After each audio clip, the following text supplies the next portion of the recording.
Heaven Official's Blessing. Chapter 173. Audio source: WuXiaWorldAudiobook.com. Cave of 10,000 Gods. Faces of 10,000 Gods hidden. Hua Cheng's breath was warm, but his words made one's heart cold. Hiding in the Grand Hall? A thought flashed, and Xie Lian instantly hugged Hua Cheng back. Of course he wasn't hugging him, because he was afraid. If there really was someone hiding there and they haven't noticed, then that meant this was someone powerful. If that person should notice anything off, then they might be forced to make a move. Thus, if it was only Hua Cheng hugging him, being so intimate, then it would easily arouse suspicion. If both of them were embracing each other, then it might appear more normal. Xie Lian scanned their surroundings inconspicuously, and whispered, "Where do you think that person is?" There was only one giant door to the Grand Hall, and that was where they entered. It was completely empty within the hall, nothing out of place, and not even a stage or box for hiding anyone. Other than them, there were only the temple attendants that were turned into stone. The two whispered at the same time. The shells. The insides of those stone people were all hollow, which meant they served as hiding spots. Humans couldn't hide there, but demons certainly could. After confirming that fact, Xie Lian sensed something and looked up. When he saw a stone person about 6 meters behind Hua Cheng, his pupils shrank. That seemed to have been a young man who had a higher status and was fairly calm. Since what these statues recorded were the deaths of the Wu young people, most were hugging their heads, wailing, or curled into balls, and this was one of the very few who were standing. However, what made Xie Lian notice him wasn't his pose but his face. Although the face was blurry, but he could still see on the face of that stone person, the left side was a crescent smile and the right side was a crying face. Xie Lian blurted, "It's that one." Then he pulled out his sword and struck as Hua Cheng called out, "Gurgur." That stone person was slashed into pieces, leaving broken fragments of the shell all over the floor. However, there was nothing inside. Xie Lian didn't dare to let it slide, and turned over every piece of the shards. Hua Cheng caught his hand. "Gurgur, what did you see just now?" Xie Lian picked up and showed him a few of the fragments. San Lang, the stone person, his face was by Wu Sheng's mask. Hua Cheng's face changed slightly, but still he said, "Wait a moment." Then he gathered and put together all the pieces, reconstructing a complete face. When the two looked, they were silent. Just now, what Xie Lian saw was clearly a half-crying, half-smiling demon mask, but this head that Hua Cheng had put together was a blurred face, not unlike the other stone statues. Was it a hallucination? Or did he fall for an illusionment spell?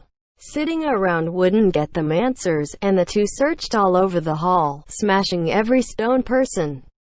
After some thought, they felt that perhaps someone had rushed to climb the mountain before them, and decided not to stick around to wait for Pei Ming, and instead went straight towards the summit. The mountain body of the kiln seemed to have a peculiar gravity, grounding them and forbidding them from keeping light on their feet to fly. Thus, they could only climb by foot. The higher they hiked, the steeper the path became, and the colder the air grew. First, it was a thin layer of snow. Then, as they went up, the snow became thicker, and could almost swallow half a boot. After 4 hours, the accumulated snow finally went past their knees, making climbing more and more arduous. Since they were walking non-stop, Xie Lian didn't feel cold, and was instead covered with a thin sheen of sweat, his face powdery white with red cheeks. He wiped away his sweat with the back of his hand and looked back, about to talk to Hua Cheng, when suddenly, his step fell hollow, and his entire person dropped short by 2 feet. His body sank into the heavy snow, and thankfully Hua Cheng had been following close behind him, and quite naturally pulled him up. "Gurgur, be careful." Xie Lian stood next to him and looked back to see where he sank, and a large chunk of that spot had caved in, revealing a dark, deep hole leading to who knows where.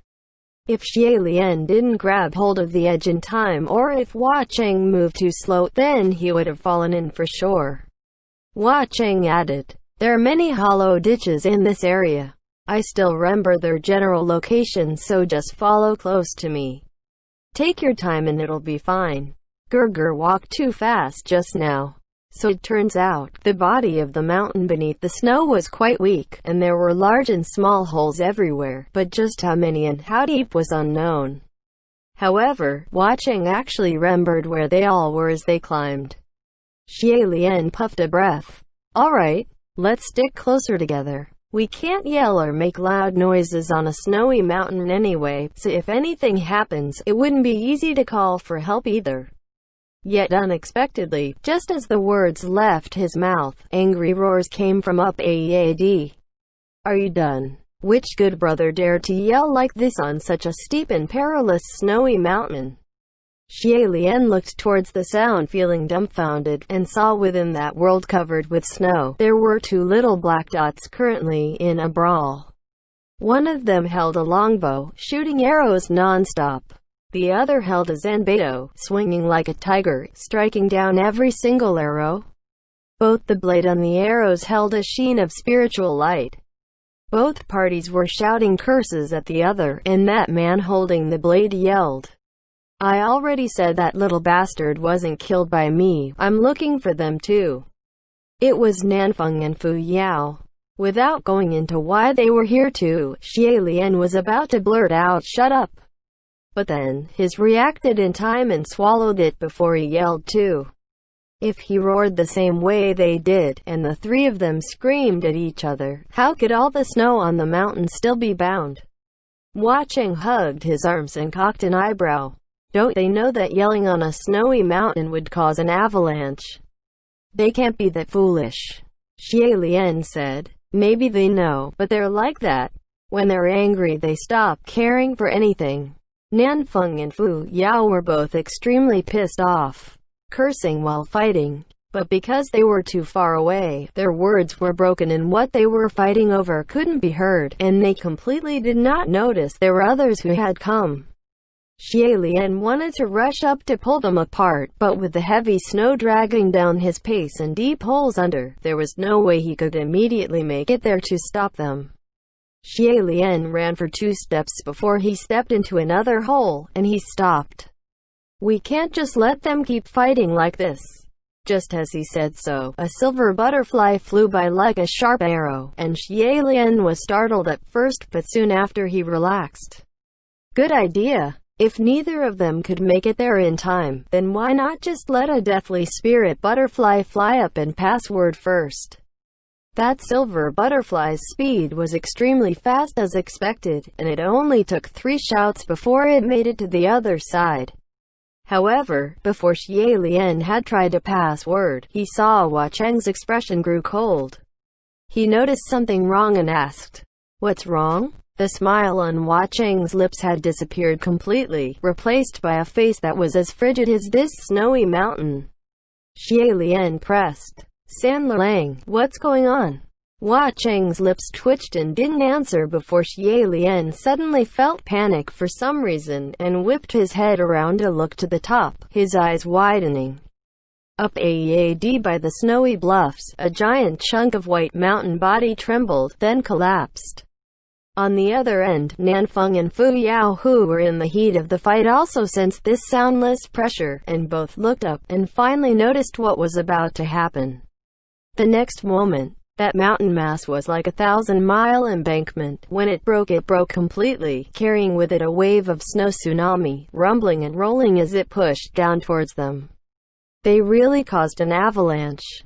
Xie Lian grabbed Hua Cheng's hand, turned and ran.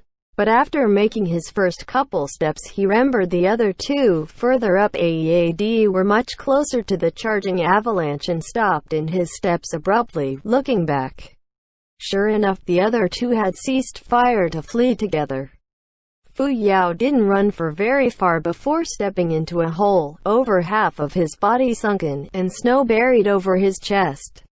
Nanfeng ran faster than him but also looked back, hesitating for a moment, seeming to want to save him.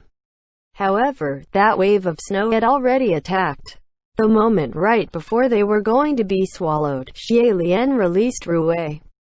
That white silk bandage leapt out into the distance and took no time to accurately loop around Fu Yao and Nanfeng, yanking them up. Hua Cheng said darkly, "Gurgur, leave them, don't bother."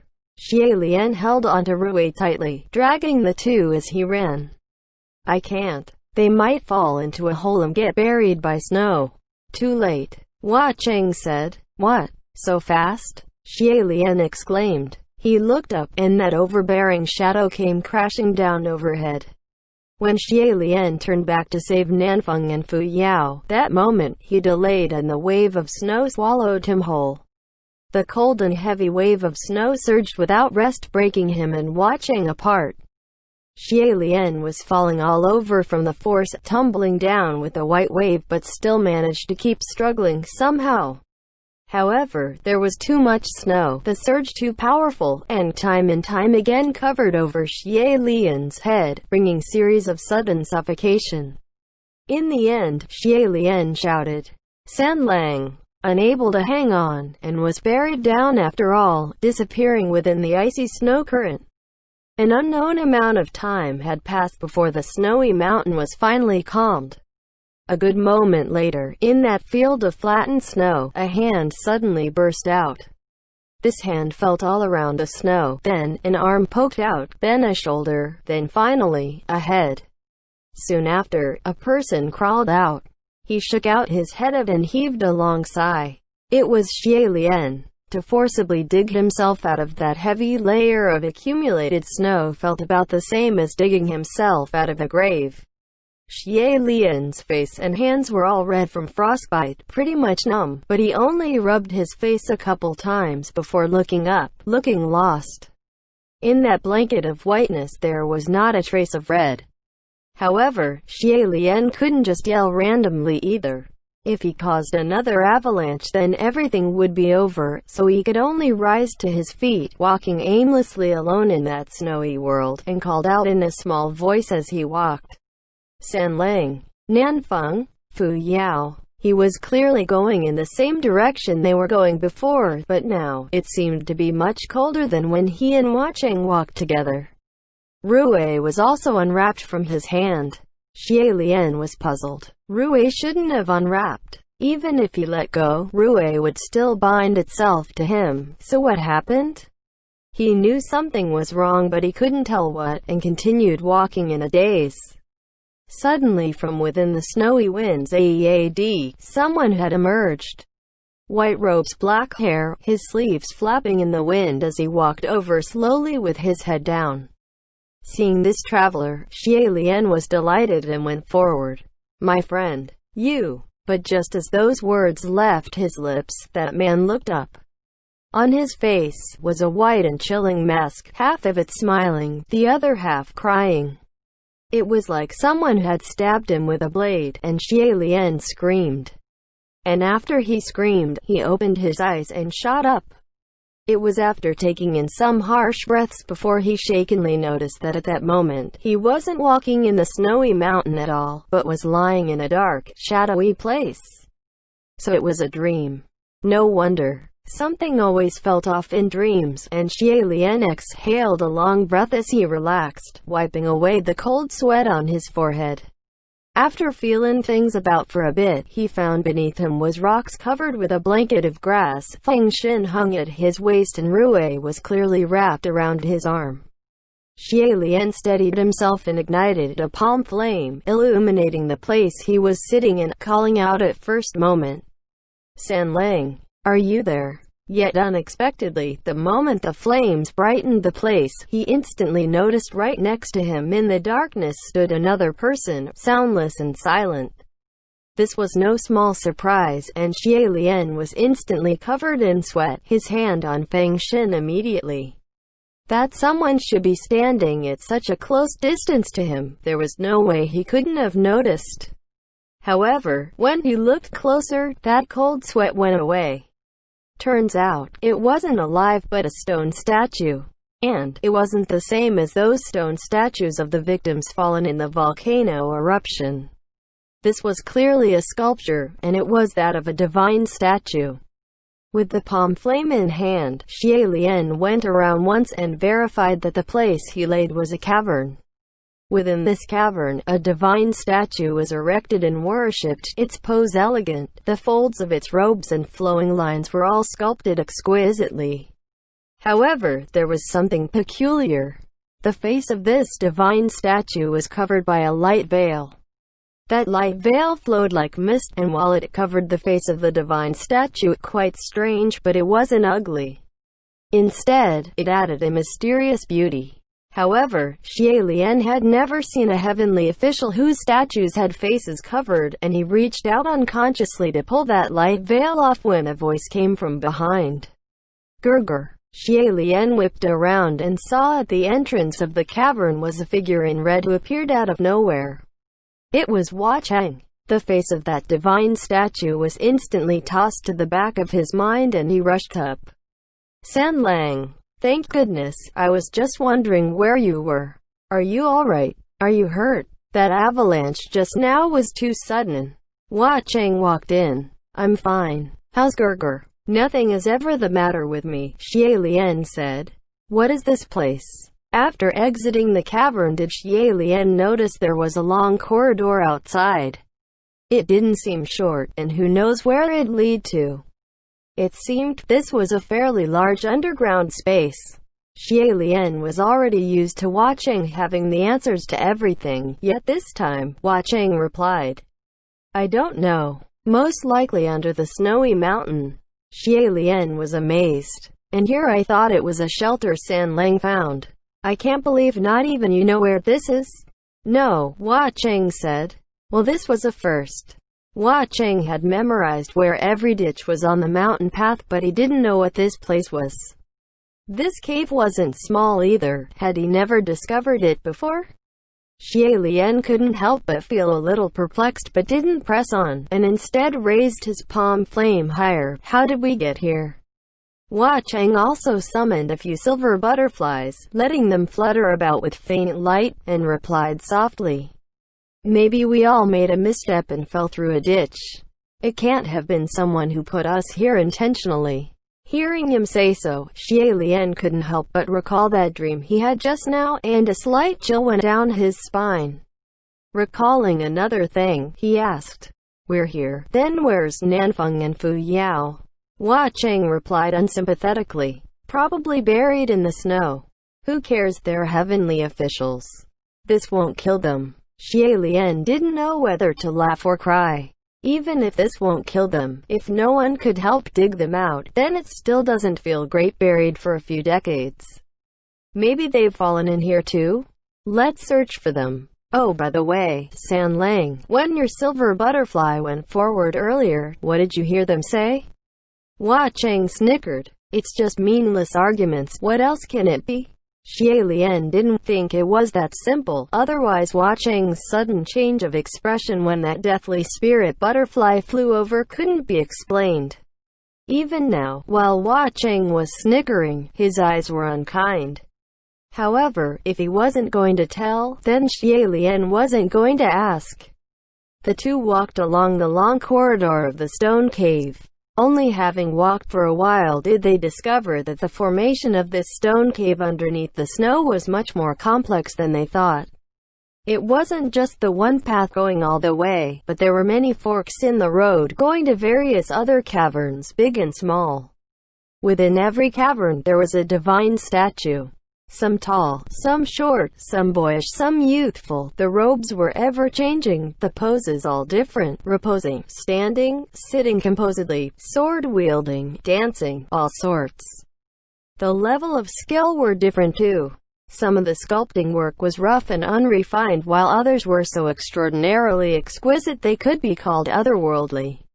They probably weren't sculpted by the same person. As Xie Lian looked along the way, he couldn't help but exclaim in awe. This place is a cave of 10,000 gods. The one who built this cave must be an incredibly devout believer. However, all the divine statues had the same peculiarity. All of their faces were covered by a light veil. Some had their entire bodies covered, exceedingly strange. Xie Lian really was quite curious, and wanted to pull off the veil of one of the divine statues to see its face, but Hua Cheng spoke up behind him. "Gerger, I suggest you don't." Xie Lian looked back and asked, "Why not? I think these statues are a bit weird." Hua Cheng approached him and explained, "It's precisely because it's weird at its best you don't. If this face was covered, then there's a reason why it's covered. The head is the place where a person's spiritual energy is gathered, so if the veil is removed, who knows what would happen with all the spiritual energy gathered by these weird statues." His speech sounded pretty out there, but it made sense. If the veil was removed and woken something within those statues, then things wouldn't be funny anymore. Xie Lian contemplated, then dropped his hand in the end. "I was only curious which deity this is, that's all," Hua Cheng said lightly. "This is the Wu Yang Kingdom, so it's probably the Crown Prince of Wu Yang. Nothing amazing." However, Xie Lian said, "I don't think so." "Oh, what do you mean?" Hua Cheng asked. Xie Lian gazed at him. "From all the murals we've seen along the way, the style of dress of the Crown Prince of Wu Yang and the people of Wu Yang are very different from the style of dress of these divine statues. So, I think these statues probably have nothing to do with the Crown Prince of Wu Yang. In fact, this might not have been sculpted by someone of Wu Yang." Hua Cheng smiled brightly at him. "Is that right? Gerger really has an eye for detail." Xie Lian also smiled. "No, it's just the style of these statues, whether it be the sculpting, the dress, the details in which the flowing lines are carved, they all look more the style of the later periods. For example, Xian Li's style." Hua Cheng raised his brows. "It seems Gerger is also deeply gifted in this area." "No. One would gain some knowledge after seeing so much of something like statues." "It's nothing," Xie Lian said. Although he couldn't quite put his fingers on it, but his instincts told him that since earlier, there's been something off about Hua Cheng. And after having talked to this point, Hua Cheng was starting to become subtly nervous. End chapter.